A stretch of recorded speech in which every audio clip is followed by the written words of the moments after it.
Hello, welcome. This is the Christmas Eve.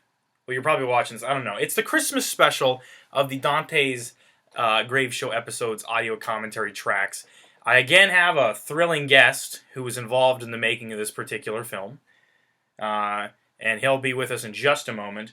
Real quick, though. I forgot to do it when I actually released the real movie, and I felt really, really bad about it from the bottom of my fucking heart. So here is your trigger warning. This episode of the Dante Grave Show contains explicit discussions and depictions of sexual assault, sexual violence, and rape. So if any of those things could be bothering to anybody watching, I recommend either not watching this episode or clicking off when you get around to like the last 10 minutes of the movie. But it was just one of those things, and I'll get into during the movie, like why it was even in there to begin with, because there's no other episode of the Dante Grave Show that has that in it. But I very blithely uploaded the video, and just to me, like, I didn't see anything wrong with it, not knowing that that could be upsetting to somebody else. So, I forgot to do it in the real video, at least in the audio fucking commentary track, you've got that in here. So there's that. I guess this is Yuletide. It's an episode that I ultimately am really happy with, and turned out more or less how I wanted it to turn out. I'm Devin. I played Dante Graves. I was also the writer, director, producer, and editor of the movie. And hi, I'm Tucker. I played the Kris Kringler. It was definitely fun. I sadly didn't get to play all of the Kris Kringler, but I got to play some of the better parts of him. Right, probably the best parts, and we'll get into that when we're watching it. But I guess we're gonna crack on then in 3, 2, 1. Okay, so real quick, this opening scene here, I really actually liked. We shot it in 4K. And I remember this specific day, it was like really, really cold, and my car actually got stuck driving up to the lake to get this shot. But we were blessed with snow out of nowhere, because it was not a snowy December. Just like this December, it's like been 70, and there's been like tornadoes and shit. But we were blessed with snow this day, and it carried over into the ending scene when we shot in the evergreens and stuff. But also, I want to get this out of the way before we move past this. The music that is in the episode on YouTube in the beginning scene is not the original music. It had to be changed. And look, this could be considered drama, but it's just a thing that I had to deal with when making the episode, so I'm going to talk about it. But Kris Kringler originally had a theme song that Zach and Dagan presented to me, and Zach had said that was a homebrew thing that he had created. At the time, I believed him, so I put it in there because I really liked it. Only to then discover after the video cracked like 500 views or something, I got a copyright claim. I looked into it. It was basically beat for beat somebody else's song. And I mean, it sucks. Yeah, that's... and it sucked to have to put up with. But at the same time, like, I mean, if you don't want to be called a plagiarist, don't plagiarize shit. Yeah, I mean, if you're going to advertise your own shit and then not use your own shit, that's kind of fun. And I just felt bad because it looked like it was like my doing, you know? But either way, it's all in the past now. It's whatever. So that's why the music is kind of jarring in that opening scene. I specifically remember filming this because we had no snow, obviously. This was when I was back on... Wasn't this in like November? Yeah, this was on a small break I had. I think it was Thanksgiving break of 2020. Yeah. And I remember filming this right here, just my first appearance. And I just remember... I think we did this. We had to do that take in particular. I think only 3 times. Yeah. We kept making it look fake because this is my first time actually doing something. Yeah, like I think this. It was, wasn't it? Yeah. So I didn't know how really wanted to look, and I think I ended up almost nicking Parker in the face. Yeah, it came close, but he's a trooper when it comes to like stunts and stuff. So even though he only had a pretty small part in this movie because he wanted to. Well, he didn't want to. He had to go to Texas to train to be like an air... windmill. Windmill repairman or whatever, which is what he does now. Yep. So I'm like, okay, well, we're at least going to use him real quick. So we killed him in this scene, but I just gave it like a blue tint to make it look more like winter, because that day... It was super sunny. It did not look like December at all, but I think it... It was hella cold, though. It was very cold. Yeah. And then also the Kris Kringler kissing Parker. I think that's the first kind of introduction we get that... This villain is a bit more, like, sexually motivated. He's very, very, like, very sexually motivated. Very creepy. Does a lot of very dark, dirty things. Have you ever, did I ever tell you about the phallic objects in this movie? All the penis symbolism? I can't quite remember. I honestly can't remember. So, okay, for starters, I made this movie because one, I really wanted to do like a old school Christmas type special where like you'd have how do you put it? Like there's like Silent Night, Deadly Night. There's Christmas Evil, Black Christmas. I really like those like old 70s, 80s era Christmas slasher films, and it seems like all of them have like some hypercharged sexual undercurrent to them. Yeah, And I remember specifically in Black Xmas.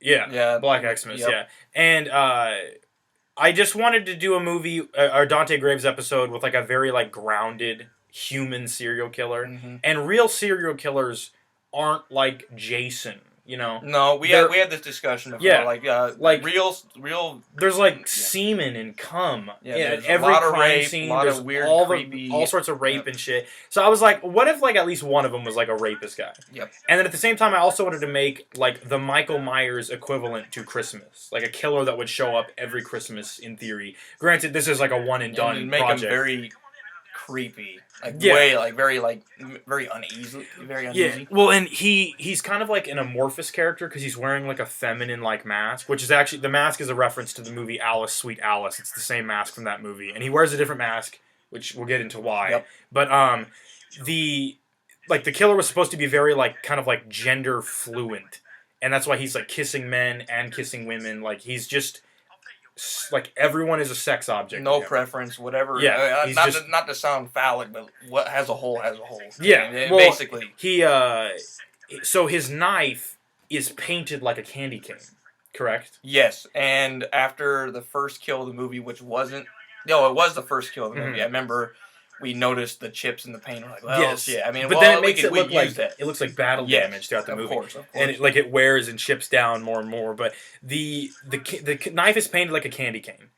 Later on, we hear Tim say, "I told Vanessa to bring some candy canes to the party, and then I'm gonna say, oh, those are pretty nice or whatever, but you should try and suck my dick or whatever." Like he's gonna connotate a candy cane with his dick. I think a lot of people kind of overlooked that part. So then, candy canes in this universe, in this movie, represent penises. Yeah, like a sex symbol. It's a phallic symbol. Phallic symbol. So then his knife is a phallic symbol. That's what I was going for. That makes a lot of sense. I mean, we never really talked about that. I just I gave you the knife. It was a gift. It was a gift to me, but I never really. And it was like a genuine Rambo knife. Very good knife. You never see him in the movie do it, but the handle unscrews and there's a compass, there's matches, twine, fishing string, hook. Yep. Yeah, it's a quality. I still have it. It's still painted and shit, and it's popped up in other episodes too. It could make a return. Whoever knows. You never know. I mean, it's a good knife. We could always just scratch the paint off. No, but this movie was like really personal for me, and I was like kind of shying away from explaining the real details to you guys because I know it was like a creepy idea. I'm like, because this is difficult to explain, but the real conception of this came over the summer. I was listening to a podcast and they were talking about the movie Bloodsucking Freaks, which is a old like trauma movie, and it's like they just like torture the shit out of a bunch of women, and like it's like all like sexual violence, and it's really hardcore, but it's also like really cheesy. But then a movie like Saw, which is way more hardcore than Bloodsucking Freaks, is like fine, but it's like it's not even on the same fucking level of the amount of like pain and suffering that happens in the Saw movies. It's so fucking depraved. And it's awesome, but like I'm saying, it's like just not even comparable. And Bloodsucking Freaks is like triple X rated. You can't find it fucking anywhere, and it's like censored to shit, and it's super controversial. And it's because the violence in Bloodsucking Freaks is sexually motivated in nature. But in Saw, it's not. It's like, oh, I want to teach him the fucking value of life and shit. Yeah. Okay, so for whatever reason, the Kris Kringler is doing more or less the same thing that Michael Myers is doing. But when Michael Myers is doing it, it's cool for some reason. Yeah, so like he's just the killing. idea of murder is in movies is like, yeah, that's cool. They fetishize murder, but if the murder is sexually motivated, then it's all of a sudden not okay. Yeah, it's creepy. It's that's so too hardcore. Yeah, so I was more trying to kind of like criticize that with this movie. I don't know if any of that came through because it's just a cheesy, shitty fucking YouTube video. But like, I don't know. Oh, here we go. Yep. You know who this is? Character name? Honestly, no, but the actor, of course. It's Blair King. Blair King. Yeah, a very popular character. No, this character was roundly shat upon and hated. And I told Dakota, who was portraying her, Straight up, I'm like, okay, people really hate this character, and I need someone to die that would make Dante upset that they died. So you're it. And she was fine with it. She had like other plans that she wanted to do with the character, but um, I could get into a lot of things about her in particular outside of the show, but to keep it professional, I'm not going to. But makes a lot of sense. If we're gonna talk about her just pertaining to the show in this particular episode, because I'm not talking about any future episodes where any more drama came up, she did a pretty good job in this episode. And it actually did lead to my. I mean, I wasn't. It's playing, the best. I wasn't playing Kris, and obviously you can tell this is filmed early on because there's no snow.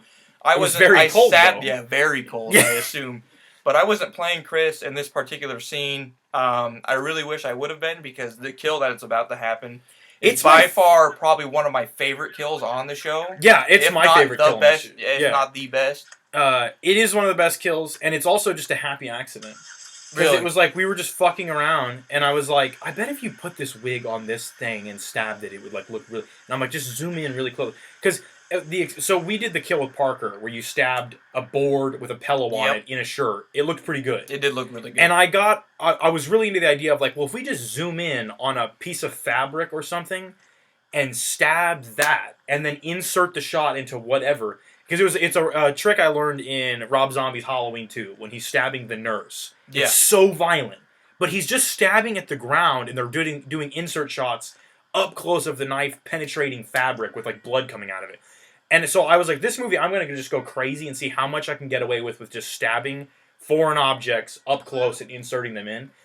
It worked wonders for the shirt thing, but this looked fucking awesome. And it really did. Because she was just wearing a wig. And it was on top of a melon. I didn't know if that was actually her wig or a hair color. I can't remember what her hair color was at the time. Well, because her hair is naturally blonde. And then she dyed it like purple and orange around Halloween, which I already bitched about in the Halloween special. Oh, yeah. But then we still have this blonde wig for the scene in the Halloween special where she needed to still be blonde. Kaylee bought this for her. So, yeah, but I mean, she did a decent job with this episode. The girl herself fucking irritates the shit out of me in real life, but that's all unrelated to the show. So, and yeah, because you can tell the grass is still green, not a well, it's pretty dry looking grass. Very dry. When we were filming this too, right here. Yeah, right here. It's so awesome. Super clean, and then when you pull the knife out and you got the hair, the blood, and it's stuck to it. Yeah, it's awesome. And what was it? It was a cantaloupe, wasn't it? Cantaloupe.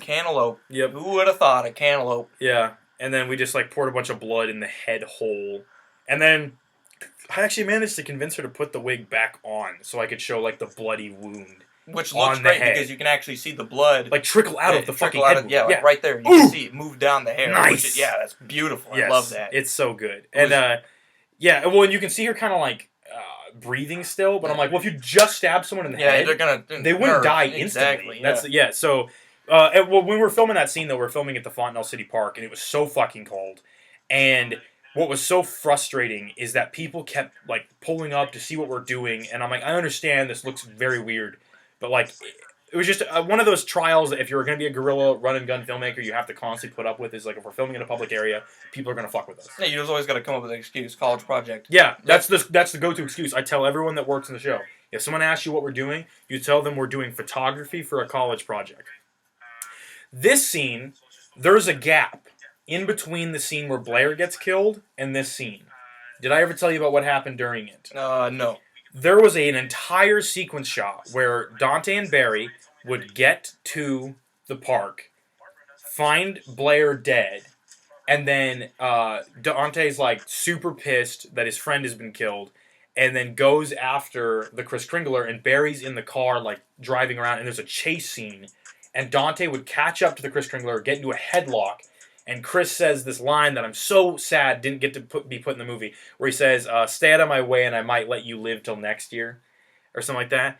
And it was just going to set up that like they caught up to him once and then like really energizes for that final confrontation. But unfortunately, like the footage was all super damaged. The audio was fucked. It looked like shit. It always happens. But we shot the whole scene, and I a little bit of it was in the behind the scenes thing of this video, but yeah. I'll let you talk about this part since it's kind of your deal. I got these two guys into the show. It was literally a last second thing. We just got done filming a scene before this, and I called up Grant and I said, hey, you want to help film a scene? where you get killed real quick. Well, I don't even remember who was supposed to be playing Tim initially. I don't remember either. Because it was a different... But I knew that these guys would, because they're just such chill guys, and they're willing to do about anything. Grant was super self-conscious about something he said right there, and he would never let it down. Yeah. This is Chris's alternate look. So now, my logic behind him having a feminine face and a masculine face, where he changes the sweater, is that... later on, he says, like, I was raped as a kid. My mom just let it happen. The idea is that the dad raped him, and the mom let it happen. So then the masculine mask and the feminine mask is, like, two kind of, like, sides of his personality that are both, like, from his parents. So this is, like, his father look. Yep. And the other one's more like brutal. This version of Kris, which you only see once, sadly. Yeah. You see him twice in the episode, but he's a far more brutal, hands-on. Yeah. Compared to the more feminine side. The more feminine side, yeah. And this scene was fun. A little mistake here. His hand was in the Christmas lights, but he lets go. This was fun, though. It looked good. It looked really good. Very cold. The scene itself could have been better, but it was also, like Tucker said, like, super last minute. Like, I had never been to this house. Yep. I had almost never even talked to Grant. I knew Trevor, because he had worked on shit from, like, way back when. But... I didn't know Grant at all, so I was nervous as well. And I felt like he thought that what we were doing was, like, cringy, because it kind of is. And then... I specifically remember this scene, because when you were filming me, you just deliberately told me, fuck around with it and just look like you're really struggling. And then I think right about... I can't remember where it was. I, like, got my foot caught in the Christmas lights and just started panicking. I also love the look of the jacket. Yeah, the jacket looks great, and you have that jacket now. I do have a little bit of battle damage from unknown sources. But yeah. But no, Trevor had worked on stuff before, but I'd never been to this house, and I kind of like, Tucker was trying to explain to me, like, the layout of the house so I could construct a scene, and I pretty much had to get to the house, look at it, they're like, okay, we have 20 minutes, and I had to just construct this entire sequence when I got there, and the only kill I knew I wanted was somebody getting strangled with Christmas lights. Yeah, and we ended up getting it, and it looked very good. Yeah, the strangling looked good, but, like, just everything else, it was like, if I had more time... and I could have prepared them for what they were doing more, it would have been better. Oh, of course. You know what I mean? I mean, anything with time, over time, can always look better. Right. This scene was... I like the lights in the hallway leading to the room. Yes. I wish that this flashlight bludgeoning had been better. Yeah, it was... Or, I don't know, because you can obviously tell he's hitting, like, to the side of the head, and then I didn't coach Trevor enough on how to respond to, like, when the flashlight hits the ground to, like, make, like, a grunt every time you get hit. And the sound effects were kind of lazy, and like I said, just the whole scene was rushed. Yeah, and that's like the definition. There's nothing wrong with it. We still got it in the show. Yes, and it needed to happen for the story, of course, because Tim was the girl that was the guy that Vanessa was going to go to a party with. Here's where Deborah makes her star appearance in the first episode I'm in. Deborah, my car. Oh, yeah, we just had my car right here. Oh, I forgot this was your car. And this scene was really fun to make. Alan punched me in the face. Okay, see, I love this scene. A lot of people fucking hate this scene. I love this scene I was like, I want there to be a goofy, like, excessively long and brutal fight scene in the middle of the movie for no reason. And Bryant is set up to be, like, this badass cop dude. And so, you know, he might as well... Right there, he punches me in the face. Yeah, he did punch you for real. You right in you just no-sold it, too. Yep. He hooked his leg, which was awesome. But I love the setting. It's so Christmas-looking. And it also establishes that it has snowed now, like, over the course of that one day. A lot of people were kind of confused about how the Kris Kringler's list worked. Yeah. Which, if you remember, we were going to do a special edition of the movie to shoot scenes that didn't get shot. Yeah. Because there's a ton of... plans changed. Yep. And it sucks because I'm fine with the movie how it is, but... There was shit that didn't get shot or was supposed to be in the movie but got cut because of the footage being damaged or whatever, that if I just had more time, because we're trying to reach that Christmas deadline, we were filming shit on fucking, like, the day before filming. Or the day of even. The day of, The day of release, it was supposed to. We were filming shit still. So, because it was like, I'm like, we're just running out of time, and, like, it's Christmas shit. I love what you do with the camera here. The tilt width. Yeah, I love that scene. I wish Alan would have sold it a bit better. Yes. But other than that, that was a great scene. Alan's never been very good at selling. Yeah, well. Ever since we did movies in high school. Like, he gets, you can, like, hit the guy with a sledgehammer, and he's like, Like, this is my first ever time filming with you. Right. Other than the way back then, projects. You did shit long back in high school, yeah. But my job back then was to be funny. So Right. like here I'm playing a genuine like serious role. Yeah. So I'm a little like wonky, but this part is the best part of the fight. Yeah, I love this setting. This is just Christmas everywhere. Like the lights on all the poles and the snow on the ground. I just love how brutal these punches and the punches. Because see, that's what I mean. The juxtaposition of jolly Christmas imagery and violence. You know what I mean? That's the whole point of the movie that I wanted. This looks like this scene right here encapsulates what I wanted to do with this movie. And then the line, "Why are you doing this? Because it's Christmas." That a lot of people were confused about, like, well, I want to know more about the Kris Kringler. Like, I have this backstory where you talked about, like, where there's the mother and the father, and he got raped or whatever. Yeah. You're not supposed to care why he's doing it. Like, you can pick up on it and think about it. Or it's not that you're not supposed to care. It's you're not supposed to really know, not because it makes him creepier, but because the message of the movie, which it'll come full circle with the scene with the shotgun later, is that no matter why he's doing it, it's not a good enough reason. You know what I mean? Like, yeah, he can give you whatever fucking sob story he wants. You should still blow his fucking head off with a shotgun. Yeah, he tries to make you feel remorse at the end of the film. Yeah, and it's like no, after the horrific shit you just did, like, fuck you, dude. There's nothing you can do to make any of this okay. That's the point. You know what I mean? And so, with this character, we knew we were going to kill him off. It was going to be like a one-time villain. With, you know, we always have ideas for sequels and shit. But as it was standing, I had no, like, I'm like, okay, I want to make this movie work. The whole point is that he doesn't have a good reason to be killing people. He just does. He just does, and he'll come up with whatever excuse to make you feel sorry for him to save his own ass.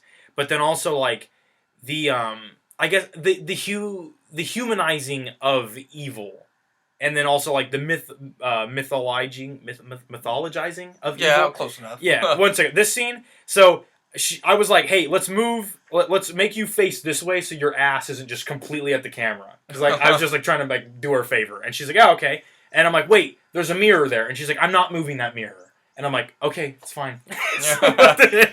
Notice there, a lot of people didn't pick up on it. She did have candy canes in her hand when she picked up her earmuffs. Yes. Which was she puts them in her pocket. Oh, yeah, there's a better scene, but they're on the bed too. Oh, yes. No, are they on the bed? No, they're right there. Never mind. I don't know what I'm fucking She had the candy cane earmuffs. Yeah, that's right. Yeah. One thing you should take note of is that when she puts her pants on, she has no leggings on. But later when she's running, she has leggings on underneath the pants because I told Kaylee, because Kaylee is so susceptible to the cold. Like, it can be 80 degrees out. And if she doesn't have enough on, she'll be cold. So I'm like, okay, well, if we're filming in fucking negative whatever, and there's snow, and this is what she's wearing, I'm like, wear as many layers underneath that as you possibly can to stay warm. And she had heated gloves. Everyone was lending her their coats in between shots. And I mean, she honestly didn't complain as much as I thought she was going to. I never filmed with Kaylee. I filmed the scenes, which is funny, because I filmed the scenes, like, specifically right after Kaylee. Like, I never did... I did the park scene, the house of Grant and Trevor. I did the opening. And then you did the ending scene. And I did the ending. Yes. The most important scenes. Yes. Yes. And see, I asked you to do the role. Actually, I had initially written this role for Cody. And I asked him about it. He said, can I get a script? I sent him a script. Never heard back from him. Like, he just straight up ghosted that. Yeah, well, that's... And so then I'm like, all right, Tucker, you're up. And Tucker was all game for it, because you basically had everything I wanted out of the role as well. But he had... I knew you were going to be gone, so we had patches. So Dagan was literally just there to, like, fill in for Tucker when he wasn't there, you know? But, I don't know. I think it worked out pretty well. I think it worked great, You can't really tell, you know what I mean? But, like, right here, it's Dagan. But Dagan's a duck-footed fucking the way pussy, that people told me you can tell the difference between me and Dagan is the size of our asses. I have heard people say that. Yeah, which was really weird. It's like, well, you know that's Dagan, and then you know it's Tucker. Well, you can know it's Dagan because he runs like a fucking pussy. He runs like a bitch. I don't think I filmed scenes where I run, but I have to, like, fake limp. You were, like, while limping running, because like, I just got stabbed in the fucking eye. Well, the fight scene at the end would have turned out like shit had Dagan done it. Dagan, all of his fight scenes are limp-wristed, little fucking dandy, piss-baby bitch fight scenes. Because that's the thing about filming with you is that, like, I'm like, Devin, you can hit me if you need to. Well, it's the same thing with me. Yep, I'm so aggressive. That's what you told me, too. Yeah, like, I'm so aggressive with the fight scenes. At the end, when we do the fake kicks, we're genuinely, like, hitting each other. Yeah. We are not, like, faking the shit. Well, because you're going to tell if it looks fake. So I'm like no one's getting hurt because we're like doing it safely. And it's winter, so we're wearing padded. It's about the communication between you and the person you're working with. A fight scene is not a competition. It's like a dance. You have to be working together. So like you and I have good chemistry. Parker and I have good chemistry. Zach and I had good chemistry when fight scenes. Dagan just can't work with his dance partner at all, and he's so like physically weak. I remember when we get into Return to Dr. Arachno territory, Parker has so much to say about the fight scene with him and Dagan. It was just very difficult to shoot. This scene, you would think this would be so awkward to film, but it wasn't. Like everyone had a ton of fun doing this. Kaylee specifically just thought this was the funniest thing, and I was so worried. I'm like, because I told her, I showed her the script, and I explained in vivid detail, I'm like, this is what I want out of this scene, and she's like, yeah, that sounds fine, and knowing what I know now about that motherfucker playing the Kris Kringler, I would have never done this scene. Yeah, and I feel like shitty for having it happen. A lot of behind the scenes shit. Yeah, and that's why he's not part of this anymore. But like, also knowing what I know now, it makes the scene almost more disturbing, and also makes that part more satisfying. Yeah, well, that was a great scene. The point of the scene is not rape is sexy. The point of the scene is her hurting him is sexy. Yes. Like, I want her to be sexy and romanticized because it's fucking cool when she stabs him in the eyeball with a phallic symbol, Tucker. Yeah. It's a penis. She took the fucking candy cane and used it as a weapon against him. And fucking gouged his and people left eye out. People didn't realize that when I explained it to them. This scene here pulled a stormtrooper move. Yeah, nobody hit a single damn shot. This part was I literally just forgot to write how that choreography would work. So I'm like, okay, I guess they just shoot at him and miss. And this is right. This is when we swapped out. This yes, is right. Now we filmed this when I got there. So now this is when I take over. And the only difference you can tell between us is, I guess, the size of my ass, because that apparently matters, and then the shoes. That's the only difference between. Yes. Okay. Yeah. One thing that's a bummer. Barry doesn't have much to do in this movie. Yeah, he's gone. He's gone for the rest of the movie now. And he initially had more if that one scene with the chase had been in there, with the car chase. But it got cut just because the footage was damaged, which sucked. But yeah, and Zach liked this movie, at least as far as I can remember. But like, he didn't have a lot to do with it. It was more of not even Dante's story. Like, Dante is the catalyst for killing the Kris Kringler, but the story is about Kris Kringler. Like, just that person, you know. He's the antagonist, but he's also, like, the focus of the story. And like, all the characters move around him. I really like this part because it was the first time that not every Dante Graves confrontation with the villain needed to be, like, an elaborate fight scene. It could just be a chase scene or a gunfight. And, like, that bitter, dreary winter, like, ominous nature, you know, with bullets and shotguns. I don't know. I really liked... Instead of, like, Dante having a terrible confrontation, he's literally hunting down the killer. The killer... He has the upper hand for once. Yes. And I think it would have been more effective had almost Vanessa been the one doing this. Because then, like, instead of her being the prey...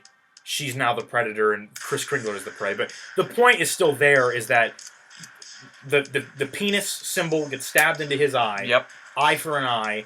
And then now Kris Kringler is on the run. Like, he's the victim now. And Dante's hunting him. Yeah. You know. That's one thing that's different from this episode that's most, because you don't really see Dante ever have the upper hand. Never. Yeah, never. But in this episode, he specifically does. Yeah. Well, and Kris sort of gets the upper hand later, but then Dante takes advantage of the wound that Vanessa already put there to get the advantage back. You know. But I loved this scene. I remember us up in the Evergreens. There's not that many of these trees. There's like 5 or 6 trees, and we were just doing figure eights over and over. Yeah, we were doing so many figure eights, and it was Zach with the camera, wasn't it? And I was like, okay, just run behind us, and we'll make it, like, look like there's way more trees here. I can't remember how many times we had to stop because we had accidentally kicked snow into the lens. And we didn't think to bring a lens protector or anything like that. No, it was... I mean, this honestly also damaged the fuck out of the camera. Because in Return to Dr. Arachno, it damaged the lens, but at the same time... It looks good. It looks good. Yeah, it looks good. That's all that really matters at the end of the day. Yeah. No, I love the, like, shotgun chase. It's very giallo. Yeah. Which is also one of the big influences of this movie, is, like, I wanted to do, like, a like a romantic, gothic, sexual slasher movie, which is what a giallo is to an extent. So, and just like a really bizarre serial killer. You know, he's painted his knife to be Christmas themed. You don't know what his deal is with Christmas. Why does he He's pick? a perv. Why Yeah, does he have the 12 days? Mhm. Like, he's just a fucking weirdo that needs to be put down. You know, you don't need to understand He's a him. rabid animal. Yes, Gotta put it down. he is. Yeah, and in this scene too, a wounded animal is very dangerous. You know, so like I love that he kicks the shotgun Here's away. the thing, yeah, when we're And then doing it's like a death the struggle. knife fighting scene, we have to be really careful. We were actually like trying to fucking like I told him, I said, Yeah. push the knife at me as hard as I can, and I will stop the knife. And here, do you remember I was supposed to walk up that fucking tree? Yeah. Yeah, that was not going to happen. Yeah, that scene right there was fun to make, and that was two different takes on it too. We did the same thing twice. Yes. I love right there, the knife is like stained in so much blood from throughout the movie. Yeah. And it's battle damaged, and he's caked in snow. It's very raw, which is what, and everyone's sweaty, and I don't do know. the good old villain monologue here, where Yes. instead of him talking, he could have just did it. Well, and people don't understand how Chris's list worked. I think I got into that earlier, but he's supposed to kill 12 people for each days of 12 days of Christmas, and he'd sent the cipher. The police caught up to him and forced him to cram the last like I personally 5 people. I hated the way I looked in that scene. I really wish I would have just fucking jumped on you. Mm. This scene scared the shit out of me. Me and Det, we were using a real firearm here. Yes, it was a 12 gauge. We checked plenty of times to make sure We was did. not It was loaded, never but loaded. it was still terrifying to have a genuine weapon pointed at your face.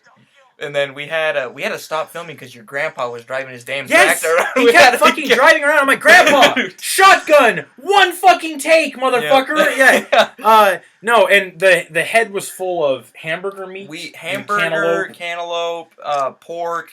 Then we just poured blood into it. Yeah. And then it didn't look as good as I wanted, but it still looked pretty. We wanted to shoot straight down, but then your grandpa said it had better effect if we pointed at an angle, and then it ended up just decapitating the Kris Kringler. It made it look like we just shot the Kris Kringler's head off, when in reality he was supposed to just have a hole in his head. Yes. So something we could have easily fixed there was we definitely could have like maybe just a back view image of just Kris without a head. That's the only thing I probably would have said. We could put a bunch of blood in this. See, there's a lot of things. There's a lot of things we could have changed, and added to make it just a little bit better. Also, Zach did not co-direct this movie. I just wanted to put that out there. I put that there because I wanted to try and like be charitable, to be like, oh, of course, co-directed by. But dude, motherfucker, you were there. Yeah, I did everything. Yep. He did do a lot when it came to actually shooting it, and he listened to instructions very well, unlike Dagan. But yeah, I don't know. Guy who dies. The song at the end of the movie. This is Look at Your Game Girl. This is a cover version because now I felt weird about putting it in here. This is a Charles Manson song. Mm-hmm. And if you remember, I remember hearing about the song and I was like, because someone was saying, like, I was looking into like the whole death of the artist thing, like separate the art from the artist. And somebody brought up like, well, you know, I really like Charles Manson's music and, you know, he was a fucking asshole. And I'm like, you like Charles Manson? I'm like, no, you're just trying to be edgy. I bet Charles Manson's music sucks. So I looked into it. This was the first song I found, and I'm like, oh, this is actually quite good. Like, unironically. I mean, that's how it happens. But at the same time, I didn't want to use the Charles Manson version and like let him be in my video. So I found a cover version because that song is so beautiful. It's unfair that because such a shitty person did it, it's like supposed to be lost to time. And it also, I think, reinforces the message, which, okay, so when Dante shoots Kris Kringler without mercy, while I don't think that that's how things should be handled in the real world, that's the point of the whole movie. It summarizes the whole, like, you should not try to understand him. He's a fuckwit. You see the reason he was trying to kill and rape people. There's no defending. And it started because I was reading things where it was like somebody was like, you know, saying like, well, yeah, this guy raped somebody, but think about what happened to him as a child. Think of it like, I'm like, dude, we've all had shitty shit happen. Yeah, think of it like cheater's mentality. You do it once, you're most likely going to do it again. Yeah, and I don't know, it was more of the idea of like, I didn't want to see that ultra sympathetic portrayal towards somebody so fucking evil. Like, let's first protect the victims, and then we can start rehabilitating people. But in the here and now, if somebody's going around dressing in a Christmas sweater, killing motherfuckers and raping people, maybe shoot him with a shotgun. Probably just put him down. It may be a fair action to take. I'm pretty sure at this year and time, I'm pretty sure social media is gonna have your back on this one. Maybe, but I don't know. It depends on which side, I guess. Right. Yeah. This bit, I was just combing through editing. I remember we got done filming the whole thing. Mm-hmm. We came back here. It was like 3 a.m. You and Alan were here. It was so late. This was after we filmed in the Fontenelle Park. And then we went to Grant's house, and then we drove all the way to Creston to then film this. But then we came back and we're filming, and when I was just going through the editing timeline, I found this little bit with us all like joking around, and I'm like, this is why I make these movies. And I totally, like, it was a candid moment that I'm like, I have to keep this in, because it's like fun. These conversations happen all the time while making these, but just a lot of times they're not being recorded. So I wanted to put that in there, because I'm like, even though this is like a really grim, dark movie with very fucking horrid subject matter, on set, no one is depressed. No one is feeling down. These and are meant up. to like. This is our passion, mostly your passion. Yeah. I love being a part of this. But we have so much fun doing these. So while you might, from the outside looking in, it looks like, oh my god, it's like rape and all this violence. It's so dark, but nobody's offended. When you're watching it, when you're doing it, we're not thinking about that. You know what I mean? And so, like I said with the Kaylee thing. Yeah, very sexual scene.